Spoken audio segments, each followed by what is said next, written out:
গোকুলপুর গ্রামের এক কোণে বাস করত পরিশ্রমী কৃষক রমেশ আর তার স্ত্রী। সবজি চাষ করেই তাদের সংসার চলত। অন্যদিকে গণেশ ছিল লোভী। গণেশ নিজের জমিতে দাঁড়িয়ে রমেশের সবজি দেখে বিরক্ত মুখে তাকিয়ে আছে। বীজ হাতে নিয়ে ঝাড়ছে, কিন্তু কাজ করছে অনীহা। গণেশ মনে মনে বলতে লাগলো, রমেশ আবারও ভালো ফসল তুলছে, আমার কেন হয় না? সব দোষ ওর ভাগ্যের। রমেশের টমেটো, বেগুন, শশা সবই টাটকা ও সুন্দর।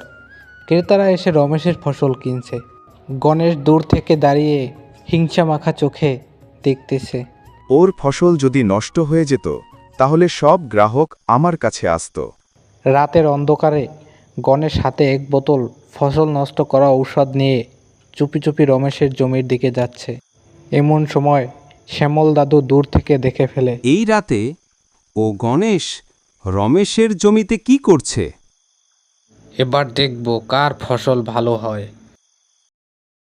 পরের দিন রমেশ জমিতে এসে দেখে সব গাছ হলুদ হয়ে ঝুলে পড়ছে। সে হাঁটু গেড়ে বসে কান্না করছে। হায় গো, আমার সব শেষ হয়ে গেল।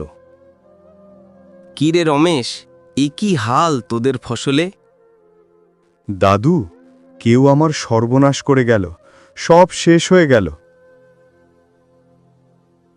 আমি কাল রাতে দেখছি গণেশ তোমার জমিতে ঢুকছিল, খুব সন্দেহজনক কাণ্ড। দাদুর কথা শুনে রমেশের মুখে অবাক ও রাগ মেশানো আবেগ। রমেশ গিয়ে মোড়ল সাহেবকে সব বলছে। শ্যামল দাদু সাক্ষী হিসেবে পাশে দাঁড়ানো। মোড়ল মশাই, গণেশ আমার জমিতে বীজ দিয়েছে, আমার সব ফসল নষ্ট হয়ে গেছে। গ্রামের চৌমাথায় চেয়ারে বসে মোড়ল সাহেব। গ্রামের লোকজন ঘিরে আছে। গণেশকে ডাকা হয়েছে। গণেশ, তুই কি গতরাত রমেশের জমিতে গেছিলি? মোড়ল সাহেব গণেশকে কঠোরভাবে বলে। না না, আমি রমেশের জমিতে যাব কেন? তুই মিথ্যে বলছিস, শ্যামল দাদু সব দেখছে, সব সত্যি কথা বল।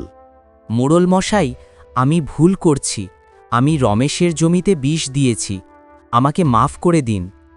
তুই রমেশকে সব ক্ষতির টাকা দিবি আর প্রকাশ্যে তার কাছে ক্ষমা চাইবি। রমেশ ভাই, আমাকে ক্ষমা করে দে, লোভে পড়ে ভুল করে ফেলেছি। ঠিক আছে, আমি ক্ষমা করে দিলাম, কিন্তু এমন কাজ আর কখনো করবে না।